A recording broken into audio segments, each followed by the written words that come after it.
Did Polish Prime Minister Donald Tusk want to send Polish soldiers to Greenland? This is what journalists from Newsweek and Radio Z, media outlets favourable to the current ruling coalition, are reporting. The Prime Minister was reportedly dissuaded by arguments from the head of the Ministry of National Defence, who does not want to completely destroy relations with the United States for the sake of Poland's security. The decision not to send troops was swayed by the stance of Polish President Nawrocki, who emphasises that the United States is the guarantor of Polish security. Recently, the Polish Prime Minister assured us, "No, we are not planning to send Polish soldiers to Greenland." It turns out that Donald Tusk's initial plans were different, according to journalists from Newsweek and Radio Z. It seems that someone really wanted our soldiers to go there, and someone else blocked it.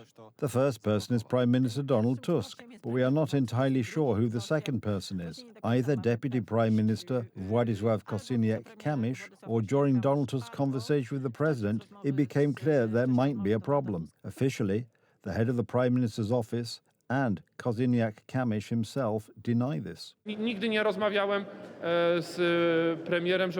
I have never spoken to the Prime Minister to convince him of anything in this matter. Our position has been consistent from the beginning. We are against the presence of troops. There is no need for Poland to send troops to Greenland today.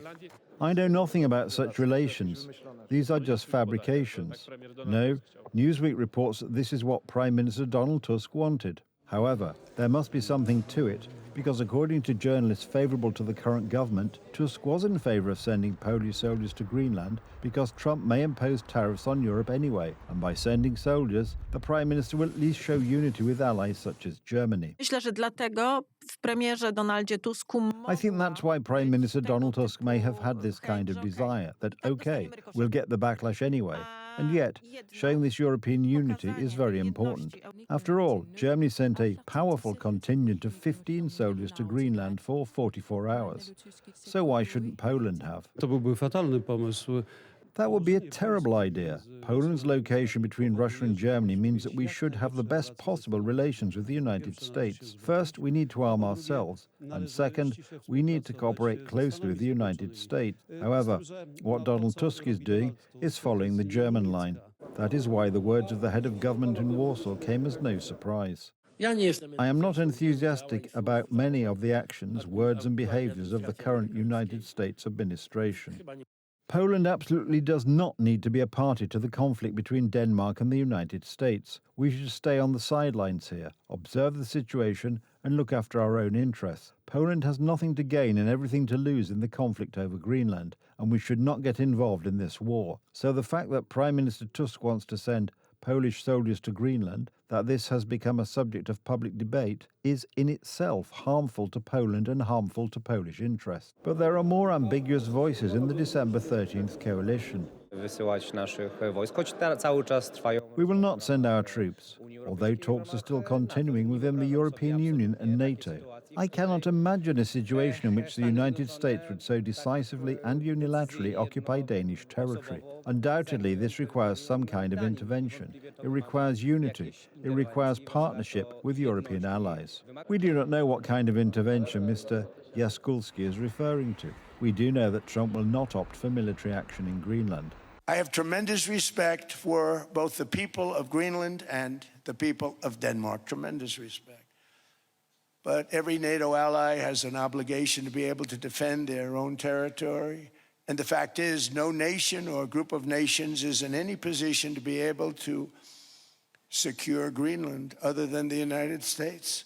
We're a great power, much greater than people even understand. I think they found that out 2 weeks ago in Venezuela. We saw this in World War II, when Denmark fell to Germany after just 6 hours of fighting. Władysław Kosiniak-Kamysz believes in the agreement on Greenland. There is serious bidding going on the part of President Trump's United States. This probably gives him a better negotiating position. On the other hand, I see very strong activity on the part of the Danes, who are very clever. They have launched think tanks and foundations in the United States and are working to reach a political agreement. In my opinion, a political agreement will be reached and there will be no escalation. The Polish Minister of National Defence, like President Nawrocki, emphasizes the importance of the United States for Poland's security. This is an alliance that guarantees security. There is no NATO without the United States, and there is no United States power without its presence in NATO and its strong position. So these are interconnected vessels. We are bound together by ties of friendship, values, strategy, and security foundations. This makes Tusk's ideas about sending Polish troops to Greenland against the United States all the more puzzling. The Prime Minister was to be stopped by Kosiniak-Kamysz's opposition and President Nawrocki's lack of acceptance of such a decision. In this situation, if Tusk had done so, he would have made a fool of himself in front of his friends in Berlin and Paris, as a Prime Minister with little power in his own country. If it turned out that the request had reached the President's desk and he had refused, the signal sent to our allies could have been very unfavourable. Moreover, it would have been more unfavourable for the Prime Minister than for the President. Donald Tusk could not guarantee them that in a different situation, sending Polish troops outside the country's borders would go more smoothly. Polish soldiers should defend Poland's borders and stay here. We have a problem with our eastern border. Poles should definitely never go to Greenland, because it would not be in Poland's interests. The question is, in whose interest did Tusk want to send Polish soldiers to Greenland?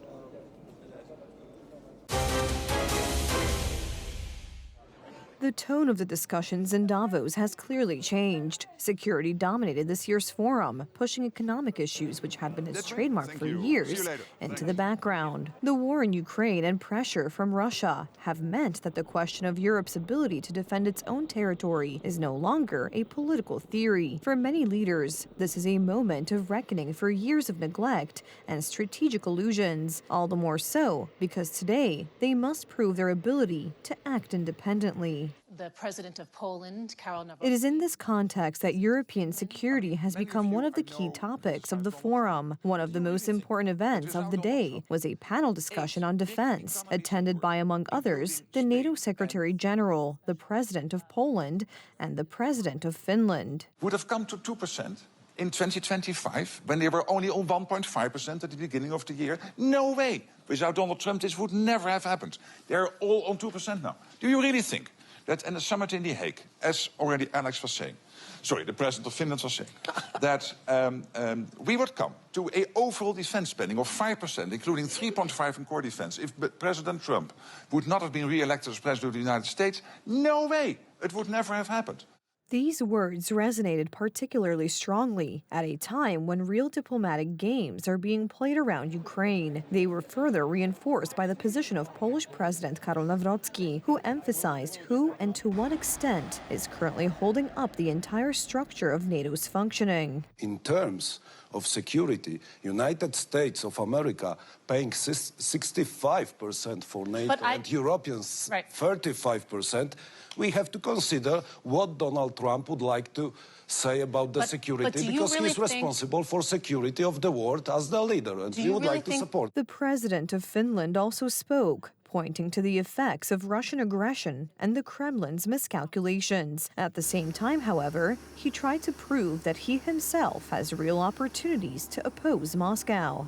This war has been an utter strategic failure of President Putin. He increased the size of NATO. He made Ukraine European. He increase the defense budgets of European states. And here we are asking ourselves, shaking, are we able to defend ourselves? My answer is yes, we are. In Davos, we are hearing more and more often that Europe has begun to make up for lost time. But at the same time, there is no doubt that the impetus for this change was pressure from the United States. However, it is still the Americans who are the main force behind the alliance. So again, I'm not popular with you now because I'm defending Donald Trump, but I really believe we can be happy that he is there, because he has forced us in Europe to step up, to face the consequences, that we have to take care more of our own defense.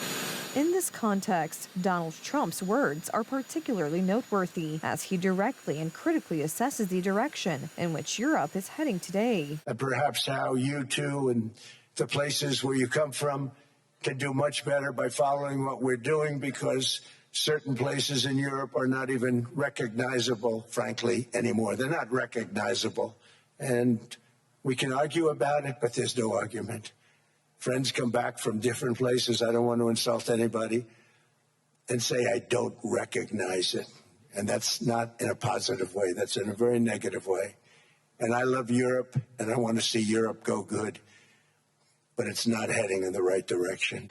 The words of the American president only emphasize the scale of tensions in transatlantic relations and the pressure Europe is facing today, all the more so because American policy has severely tested Europe's self-defense capabilities. The fact that key European business players are talking today about stability and shared prosperity, presenting Europe as a bastion of ideas and peace, shows how radically different the guests in Davos view the geopolitical situation today. We're all in to support Europe to be stronger in the world, but also to contribute to a peaceful world, a multilateral framework that actually can continue to provide us with win-win partnerships based on respect, shared prosperity, stability, because I think that that's, at the end of the day, what our children and grandchildren expect from us that are at the helm of important institutions at this historic moment. Polish politicians, experts, and representatives of the scientific community are also present in Davos. For many of them, this is an opportunity to support the Polish security agenda. These political debates are necessary, and there are many of them here. It all takes place here in a very small area. As a result, everyone meets everyone else. These are behind-the-scenes conversations, and sometimes we sit together on one chair because there is not much space. But because of this, so to speak, we are very close to our interlocutors, to our partners, and everyone can talk to everyone else, which is very important because in this way, many good results can be achieved. So it is worth being here and worth coming. And I am very happy that President Karol Nawrocki is present here now, representing Polish affairs. Intense diplomacy is taking place in the background of the official debates in Davos. Yesterday evening, a meeting took place between the Kremlin's envoy and representatives of the U.S. delegation. At the same time, talks are being held between Kiev and Washington, and between Washington and Moscow. The details are not being disclosed, but the very fact that these contacts are taking place shows how high the stakes are in today's political negotiations. Donald Trump has announced a meeting with Volodymyr Zelensky on the sidelines of the forum. This may mean that Washington has finalized an agreement with Kiev, which was a condition for the Ukrainian president's arrival in Davos.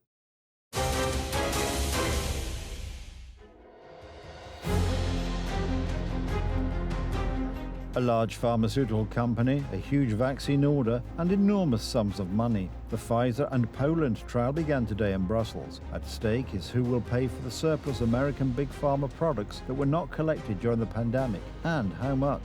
Today, in the building behind me in Brussels, a trial is beginning. A trial brought against Poland by Pfizer. The case dates back to 2022, when the then Minister of Health, Mr. Niedzielski, decided not to implement the agreement between the European Union, the European Commission, and Pfizer. Poland thought everything would blow over, but Pfizer is seeking 6 billion zloty. This huge amount did not come out of nowhere. According to the company, it is the equivalent of the vaccines not collected by Poland. At that time, we had an excess of them, and the then Minister of Health, Adam Niedzielski, refused to accept more, even though Brussels, which negotiated the agreement with Pfizer, was pressurizing EU countries to accept more and more. The Law and Justice government was the first to say that it would not give in to international corporations that wanted to blackmail Poland when it came to the purchase of vaccines. At the time when the decisions were made, everyone acted primarily in the interests of the patient. Let's go back to April 2022 for a moment. The pandemic was still theoretically continuing, but those who wanted to be vaccinated had already had their third dose, and more people were wondering how much of this whole COVID thing was a real threat and how much was big business for big pharma and EU officials. This was especially true after Ursula von der Leyen met the CEO of Pfizer, and private text messages exchanged between the head of the company and the head of the European Commission about the deal were leaked. Ursula von der Leyen. Ursula von der Leyen's husband is associated with Pfizer, and we also know that the huge vaccine orders placed by the European Union, which also included Poland, are a huge scandal. There was not that much demand. A lot of money was spent, and now the lawsuit against Poland for 6 billion zloty for vaccines that were not actually used only illustrates the direction in which these big pharma companies are going, and how much they are trying to profit from the pandemic on human health, and how enormously interconnected it all is, especially if we take take into account the EU elites who function within this system.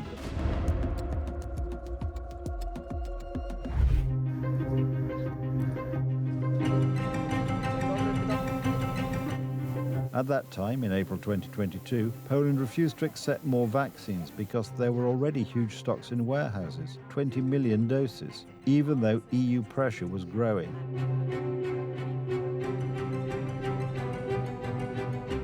The